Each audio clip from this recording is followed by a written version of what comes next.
Part 5 of the oil. All other parts down below. Well, it looks like it's been a month, so I thought I'd throw down an update. I've been working on detaching since that night, enforcing the fact that if he's in her life, I am not. It's been a rough road. My wife took a leave of absence from work to sort her stuff out.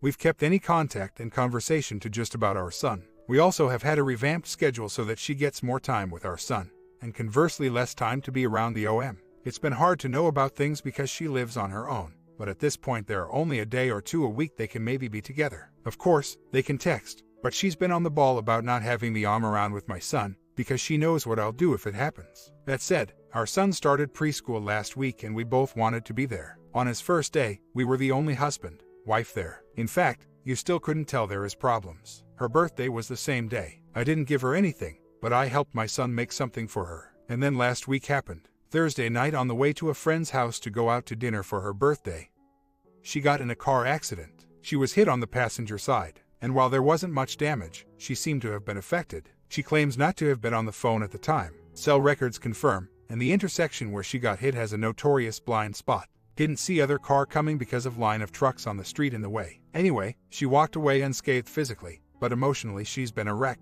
She knows she hasn't been focused, that her concentration was off. She began to think what would have happened if our son had been in the car. It seemed to hit her to the core. I didn't arrive at the accident, but her friend did and her mom did. I had son for night, as well. I found out she called the who wanted to bail on his kids for the night to see if she was okay. But there would have been hell with her friend and mom there, so he was told to stay away. During her traumatized state, she told both of them how she needed to end it and she had to tell him, etc. The next night he came over to his house, hoping to get his booty call on at this point, and she told him. At this point she, in her words, dumped him. He told her that he once planning on quitting and asked if that made him selfish.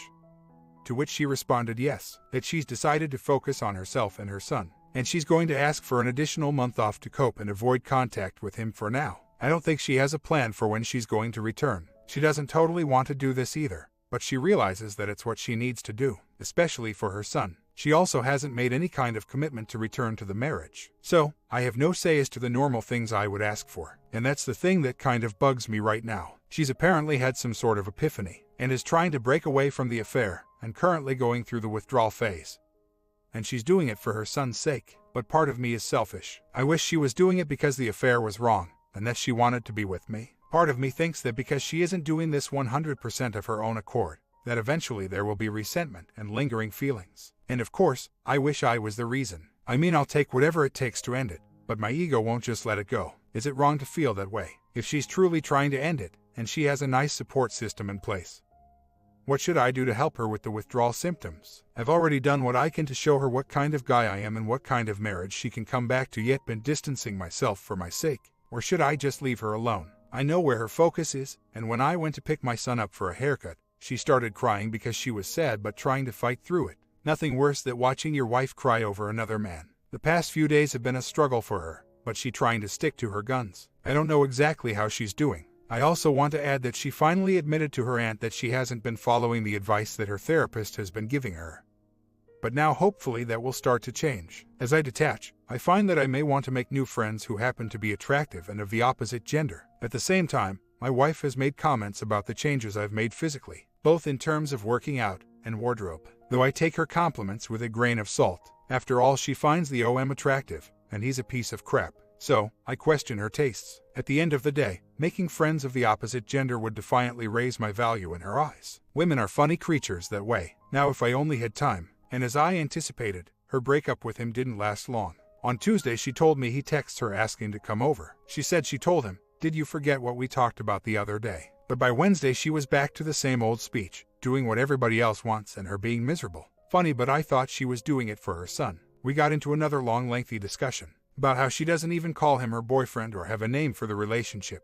I asked, "What does he call you?" "His girlfriend." She said it's gay. I told her that when we were boyfriend, girlfriend we were walking around proud. Her response, "It's because we were doing it the right way." Then she went off to her therapy. Saw her the next day to drop my son off, and she starts with "I know there's no future and it's not going to last, but I have to do this on my own." What the hell? It's like standing on train tracks and seeing the train coming and not moving anyway. She finally admitted that they have gone out on dates, but nowhere fancy. She declined to say where. But more on that later. Either way, they were back together. So everybody, family, friends, is pissed off at her again. 2 days later, an NFL team shirt that she ordered came in. She was excited, despite the fact that I told her we're not friends and that I don't care. She sent me a pic of it on. Being in a jerk mood, I made some comment about how it looked too small and sheer and that her boyfriend would enjoy that even though he doesn't like sports. Loser fact number 1. She responded that they'll always be our team.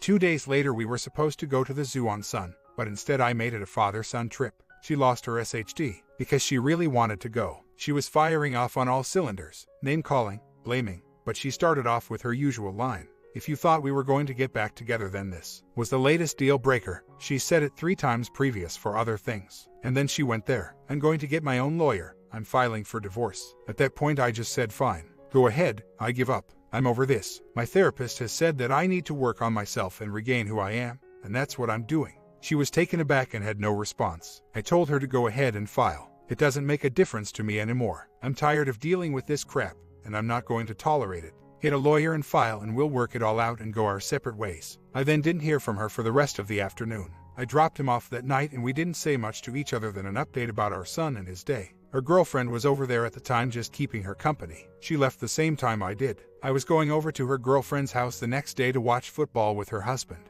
We're friends too. And she decided to show up with our son so he and their daughter could play for the day and make cupcakes. And then she acted like nothing was wrong. But I had to reiterate that I wasn't trying to be a jerk. But if you're talking to him, you're not to me. End of story. And again, if you're going to file. I've accepted that the marriage is over and that there's no hope of us getting back together. She looked surprised by my words, but remained cordial till it was time to leave. And that's how it's been. She got back together or something with him, and we're back to square one. Except it's different this time. I'm letting go. I've done all I can. I know that she's got 3 more breakups in her before it's final. I know that it'll happen before the holidays, but I just have no desire to be around her right now. Too much anger and frustration, and I'm starting to hate her at this point, and I don't want to. If anything for my son, but I've done all I can. Time to start scheduling some me time and me events. Do stuff I've always wanted to do. Meet some new people. Time to let go and move on. And if she comes back, fine. If not, well, I have no control. I've given it up. I hope I can make it stick. Funny story too. Her girlfriend was talking to me after we left and she relayed a story about them and some of their dates. She said when it was time to go out to dinner sometimes, he would call her and said to not bother and come over to his mom's house because she had cooked dinner already. Loser fact number 2. I kid you not. We already knew he was a mommy's boy. And the STBXW called this 1 month ago. How he would fall into the patterns that bugged her about his family. And my wife wasn't just telling her friend that. She was complaining about sure. And it's hilarious. It reinvigorates me to really improve myself. Not only to become a better person, but to show her what she's giving up. And that I can cook my own meals. What she's doing is beyond me. But I'm at the point where I'm just laughing and yet feeling a little pity because she's stupid enough to put herself through this. So, another update. I found out a little later that during that zoo trip I mentioned, while we were at the zoo, she went to Target, Home Depot with him, and his mom. Now she's often said that he's a mommy's boy, but she really got a taste of it firsthand. They rode in her minivan, and as they talked she said it was like she wasn't even there. And when they went to check out, he was a bit away and came dashing to help her unload her cart, all while forgetting about my wife. She said it was quite the eye-opener. After that I hadn't talked to her much, except about our son. Last weekend was our 7th anniversary, or what should have been. She had our son and I was left to wallow. She had a couple of her girlfriends over to bake with their kids and talk. I found out the next day that she had broken up with him again, but this time is seemingly different the day after she got into another huge fight with him where he basically called her crazy and that she needed to heal because she was broken. And she vented a bit as well. And the final little punchline. He was seen being a little too friendly with a coworker, who is basically a young, thinner version of his ex. Nothing confirmed, but when she has questioned him, he's dodged them big time. So, this week she's been struggling a bit to get through the withdrawal phase. There's been no sign of going back, and every day she tells me how getting stronger and all this other crap. She hasn't talked to him, and if she gets the urge, she has a note on her phone that reminds her that it's all a game and he really doesn't care. She's shown no signs of coming back to the marriage, but one step at a time. I guess. There's a bunch of other stuff I'm leaving out because I'm getting tired and can't remember them all. But that's it so far. I continue to work on myself, just in case. And keeping an eye. In the past week she has done nothing but tried to fill her time to help her get through this, including scheduling a whole bunch of family-based events. The holidays are coming up, my wife's favorite time of year. And while I agree, she isn't my wife in terms of her mindset right now, she definitely sees me as her friend. Her best friend in her words, something the has had a huge problem with. something he vented to a coworker he didn't know I was in contact with. In reality, as she's healing, she doesn't see me as an attractive alternative at this point till she's through it. But after that, I have a chance to bring her back into the fold and we can work from there. The thing is, there have been times when she talked to me, or made comments, that weren't just made with a friendly connotation, and were pretty much flirting, commenting on how I've been working out, look more defined or bigger, texted me her in a new outfit she got both with and without top. Sure, it could very well be cake eating, but she does know I'm serious about moving on. She's going to heal from her breakup, but she knows I may not stay around and is aware that it's what me and my therapist have been working on. I've done my best to meet her emotional needs, but my needs haven't been met. And why not try and do so? After all, that's what she did. That said, I'm also balancing keeping a decent family life, especially for my son, who I think is just too young to deal with it. That said, he's made several comments to her about coming home and leaving her place because he doesn't like it. Of course, he also says she doesn't have enough toys. So what can you do? He's 4. I think I'm getting to the point of weekly updates with the hope that they get more and more positive as we go along. And why? I don't know. There seems to be less turmoil, and I'm hoping what progress I go through can help anybody see that there are so many variations of how affairs go. So many different details, and so many ways to handle it. Yet at the same time, the script seems to remain the same. The progression, the statistics. As well, it just helps to get this stuff out. I also want to say that this forum has been immensely helpful and positive and supportive.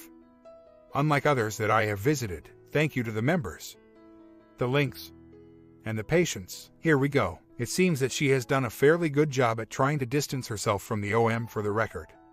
Still shows no sign of coming back to the marriage, so I can't be ultra inquisitive and make demands like I'd want to. But there is progress. She is continuing her leave of absence from work. This may continue into early December. After then she'll have to face the music. She's telling coworkers and her supervisor that is it over, that she realized there is no future. I still think she harbors feeling for him, but there is nothing I can do at this point. But I think he's going to do the work for me. He contacts her every couple of days. She tries to ignore him, but he's enlisted his sister to try to do some of the talking for him. But he's made things worse for himself. I mentioned that he was seen fraternizing with a coworker. It's an unconfirmed relationship, but he's been extremely defensive. And they've gotten in a few fights since. But the big kicker is the one who leaked the info is one of our good friends. When my wife brought up the incident with him, he started asking who told her. But she gave nothing up. He has since asked around his whole staff to try and figure it out. He's tried to ask questions on the sly, so worried about who the leak was. He finally confronted our friend who is the leak, but he's still not sure. And basically threatened to expose him with what we don't know. As well, his girlfriend works at the same store, so that's unleashed a whole new set of problems for him. And in my wife's view, not only made him look like a total trash, but wonders why he's acting so defensive if nothing's going on with the other female coworker. As well, that same friend has gone to his boss. He's a vendor for her job, and the other man's HR department because the way the approached him could very easily be considered harassment, bullying. So that's ongoing. And with every text he looks worse and worse. That said, I've had to just keep my mouth shut and let it happen. Let it continue to die a natural death. As the holidays grow closer, it'll be hard not to do things with her. Just because of our son, whose birthday is also right around the corner. But I am trying to still create a little bit of distance and filling my free time with my own personal endeavors. I've revamped my workout to give myself that extra oomph, knowing that not only is it helping my confidence, which is still kind of low, but is also getting my mind right when I begin to date, which there has been an increase in random conversations with members of the female kind. We'll see how Halloween goes, but my son is finally into it, and he got his real first case of candy. 3 months later, since my last update, everything seemed to be going well. My wife had apparently broken the affair, and we were talking. Not too much because I was weary. Then right after Thanksgiving I got that in the gut feeling again. She accidentally left her cell account info in our son's travel bag. So, I was able to log on, and I found out that things died down for a week or so. But then they were texting all over again. She was held accountable during that time for her location between me and her family. So outside of work the possibility of them getting together was like 5% chance. But the texting kept going. I confronted my wife at that point on the phone while she was at work. Now mind you, she still hasn't recommitted to the marriage yet then, or now for that matter. She broke down then and there and said she'd do anything to not lose me in her life. Not husband or marriage though. I found out later that day she went up to him in front of several employees and yelled and screamed at him that he ruined her life and to leave her alone. A few days later she changed her cell phone number and gave me the passwords to access the account. Now around that time the OM got in to harass a vendor who supplies the grocery store they work at. The vendor is also a good friend of mine too. A week later he got into a verbal altercation with an 80-year-old customer to the point where the OM had to be held back. The man was also a friend of the family. And then finally the day after she changed her number I called HR to let them know what she had done. They came in a week later to interview all but the OM. That same day he emailed his superiors and requested a transfer. Out of emotional duress. Which he later revoked 2 days later. The holidays went well. She seems to be over or working past the situation. She disconnects her landline at night, verified by random calls from me. But at the same time HR hasn't done squat and they are still working together. Several employees that I know keep me updated on the situation. And a handful of people have let me know that he keeps trying to come up to her and talk to her and she walks away and won't take no for an answer. As recently as 2 weeks ago, she's had several people walk her to her car to avoid him. However, again they still work together. He isn't that special at his job, so either HR is just lagging or she spoke on his behalf. Although not really actively. I know what you're going to say. Then if he keeps bothering her, why doesn't she just tells HR again? Since it's basically an harassment case waiting to happen. 1. She's passive. She's as much said that she doesn't want to be the one to get somebody transferred or fired. But that inexcusable and crap because the OM would do it in a sec. 2. She's still talking to him one way or another and it would come back to bite her in the back. The reality is her actions still prove her decision. As lost and confused as she says she is, I think it's more her identity and her perception of her in my eyes. I think she's very much still emotionally attached, if not involved. But her head is telling her otherwise, as well as our son. She is guilty until proven. And while nothing has shown up on her cell phone, there are still other means. My therapist has told me that the relationship is pretty much dead. If not physically, it died when I exposed it and they just haven't figured it out yet. My wife has broken up with him 5 times in the span of 4 months. And he just won't leave her alone. That said, she's said something to him to keep him pursuing. She's trying to break the addiction. She's listed dozens of reasons versus a handful as to stay or go. But I think it's her shame and pride that keeps the mess still going. The only thing is I can't prove that she's talking to him, but I shouldn't have to. She should prove to me that she isn't, if she wants to regain my trust. And she has tried, but it's been more defensive and rug-sweeping guilt versus remorse and return to the marriage. So I've had no course but to truly drop the rope. The past couple weeks we've only really seen each other for drop-offs and pickups. And her mom's birthday, and she seems a little afraid, complimenting me on my haircut. Wearing jewelry I got her years ago I haven't seen in a while. Giving me dinner to take home when I pick my son up. Yet she still lives on her own. I know she doesn't want back in the house I live in and is maybe waiting me to move. I'll be short selling it soon, but more than likely she is still emotionally attached to him and not attracted to me. At this point it doesn't matter. I have no control anymore. It took my therapist months to get that through my head. I can only control myself. And I have new wardrobe for the new year. I've been working out like crazy, derailed during the holidays. You know how that goes, and actually almost had a date with this hot young thing from Jumbo Juice. But I chickened out and couldn't close the deal. But it felt good anyway. I've come to terms that I've done all I can. I'm just going to focus on myself and my son, which I have 5 nights of the week. I'll be moving soon, and really can't do anything else. She'll either want to come back or she won't. My therapist says it's just a matter of time and the turnaround may be quick. She still hasn't filed the response papers as well. I have to say this though, I wished I would have followed some of the advice I got earlier. I think that really has the most effect. That said, before all of this I did my best to meet her emotional needs, especially when though they had broken up. I showed her that I had gotten back to what made her fall in love with me, as well as figuring out what our main issues were. The setup to come back couldn't be any better, or the setup for another woman couldn't be better either. Every time she broke up with him, we, and by we I mean her family too, did all we can to support her and help her heal, knowing that if she was away from him that would hopefully get her out of the fog completely. And she'd want to come back to the marriage, and she was good at it too. A few weeks after she moved out, she broke up and he came by, as I'm not the kind of guy you just send away speech. After her birthday, she said she did it for her son. On our anniversary, she knew there was no future. And then the after Thanksgiving breakup with the cell number change. Each time she lured me back. Each time I wanted to believe she was going to heal. Each time she had talked about a possible future. Each time, she did just enough to convince us it was over. And each time he would pull her back in, or she would choose to not give him up. Each time I wanted to believe that she was a good person. Each time I was wrong. She would say how deep down she knew what was right, yet her heart kept her going back to him. She seemed determined to drive the car till the wheels fell off. And each time I would be there and waiting. Then New Year's came and I said I was tired of being in limbo. Whether was married or were not. And each time we fought she'd bring up the old. If you though we were going to get back together.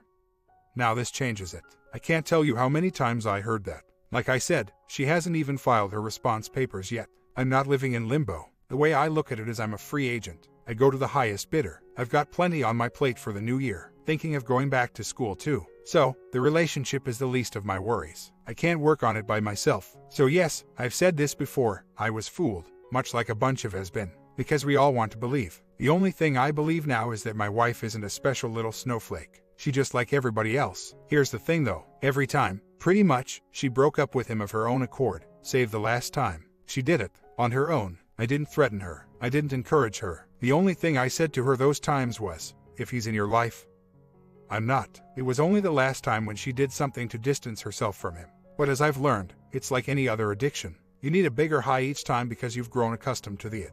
Each time she did just enough to prove to us that it was over. Listed a long list of what was wrong with him and his family. Things he had said. The last time she said she had though that they could be friends. Even her therapist has told her to go cold turkey. The only thing we've been willing to do is help her heal. Oddly enough, she has several cousins who's gone through AA, and they all say the same thing. She has to hit rock bottom. They can tell she's trying to get out of it and break the cycle.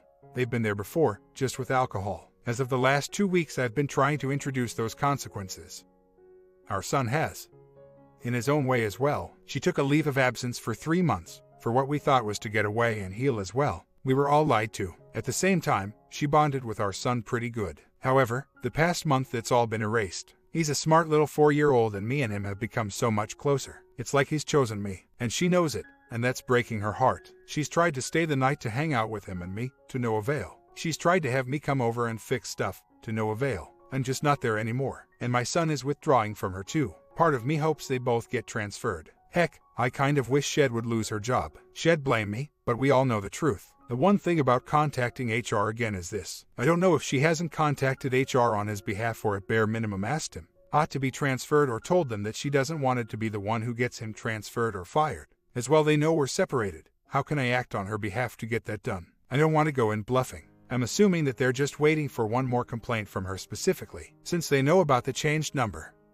They may be giving him a warning to leave her alone. The one thing I told them is that he's bothering her at home, landline phone calls, and the rep told me they can't do anything about anything offsite. At this point I've been going with the other advice. I told her flat out, I'm not your friend. I'm your son's father. I'll do anything for him, but you've had your chance. It was set up to make it as easy as possible. Mind you, by easy I mean my advancement on healing myself. She still would have to do the heavy lifting.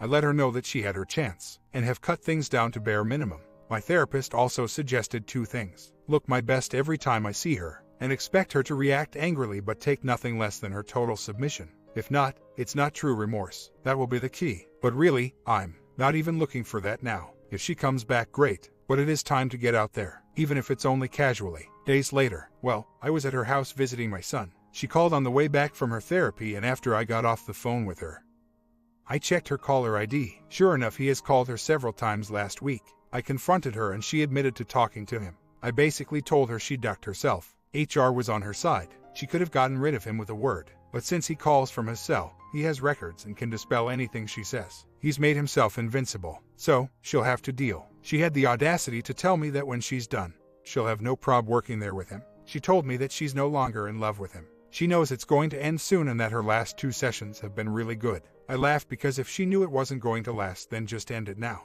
I of course know that it's not that easy, brain chemicals and all, but still, suffice to say I called the mediator today and have an appointment to start furthering the process. She'll get what she wants and I'll continue moving on. Of course, she wasn't happy when I told her. She said she's going to get a lawyer and fight me on everything, which is funny because everything's been decided for months now. She asked me why we needed a mediator, that it's only there if you're fighting, that we shouldn't need one. I reminded her that it's on step in the separation process. She then went on to tell me that if I didn't kick her out, she probably would have ended it sooner, and asked again why we needed a mediator. It seemed like she wanted to avoid. I reminded her that he and I don't exist in the same universe. She mentioned reconciliation for the first time ever. I told her so long as they work together, so long as he's in her life in any capacity, reconciliation is impossible. That I deserve to find somebody who wants to be with me. I'm tired of coming home to an empty house. I wanted reconciliation and as easy as possible. By giving her the resources. Did what I could to get him out of there. Now she's out of chances. She has to transfer or get him transferred and beg for a second chance. It's sad and this Valentine's are going to suck.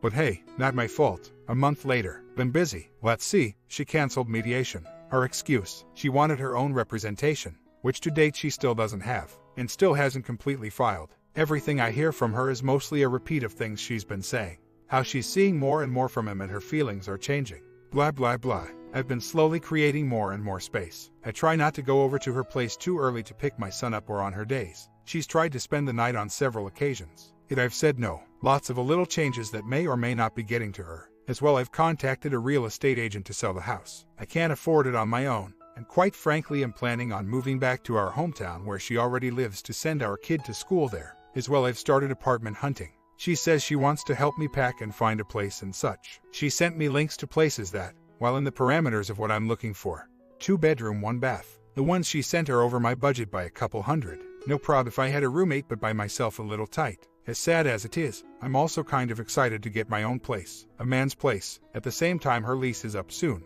and I was told by my mom-in-law that she's burning through her savings. As well, he keeps pushing her to move in with him, near his mom, who cooks, cleans and does laundry for him. But she hates where he lives, and doesn't want to move in as well. She knows what that'll mean for her and our son. So, take from that what you will. The grass on the other side is sprouting weeds, while over here we've got a nice shady tree and might even see some beautiful flowers soon. At this point, I think getting in a new relationship is not what I can handle. However, anything else would be cool. As for trusting her, I wouldn't 100%, but that goes for all women now. But our shared history and our son work to her benefit if she's willing to do the heavy lifting when she wants back. That said, the people she works with and who spy for me tell me it isn't all puppy dogs and rainbows. He's become needy and clingy, always hovering around her. He's pushing all right, and it's been said that she's been pushing back. As well, she got transferred out of her department that she loved working into a different department, one she's not defined of, and she knows the affair has something to do with it. I don't think their relationship is going to last. My therapist has said as much, as well